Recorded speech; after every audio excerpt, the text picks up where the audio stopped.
Jacquesville, ville côtière et balnéaire avec 70 km de plage maritime et 120 km de bord lagunaire.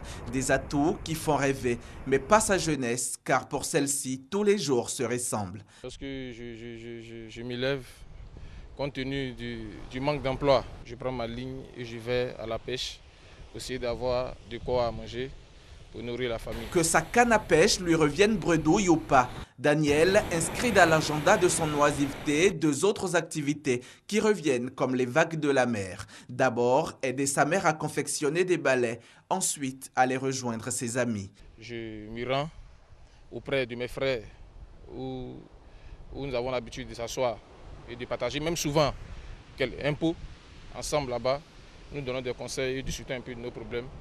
Ensuite, avec des distractions, par exemple, le jeu des dames et le jeu d'Awali. Pour les jeunes de Jacquesville, l'oisiveté porte un nom, l'enclavement. Il y avait ce pont qui n'était pas là, le bac, on ne pouvait rien.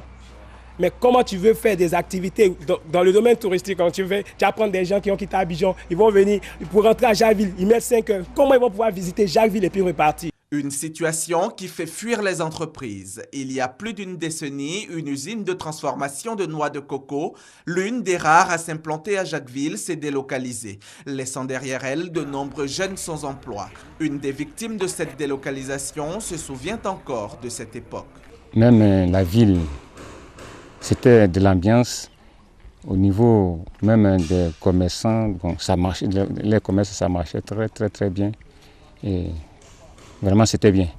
Même on nous soignait souvent très bien. En dehors de la pêche, les quelques jeunes en activité sont entre autres tenanciers de maquis ou de cabines téléphoniques. Là encore, les clients se comptent du bout des doigts. Bon, pour l'activité de maquis, restaurant, en fait, je pense que ça a boosté un peu quand même nos revenus. Parce qu'on aura déjà même avec l'annonce du pont, on a déjà quand même, on sent déjà. Avec la venue des touristes et consorts. Nous, bien des gens qui viennent pour la première fois pour se reposer un week-end, voilà, on fait ça déjà. Et Ouman Olivier Ekra n'est pas le seul à penser ainsi. Le pont de Jacquesville offre à la jeunesse un horizon prometteur et l'un des signes avant-coureurs de la renaissance de la ville est le retour prochain de l'entreprise de transformation de noix de coco.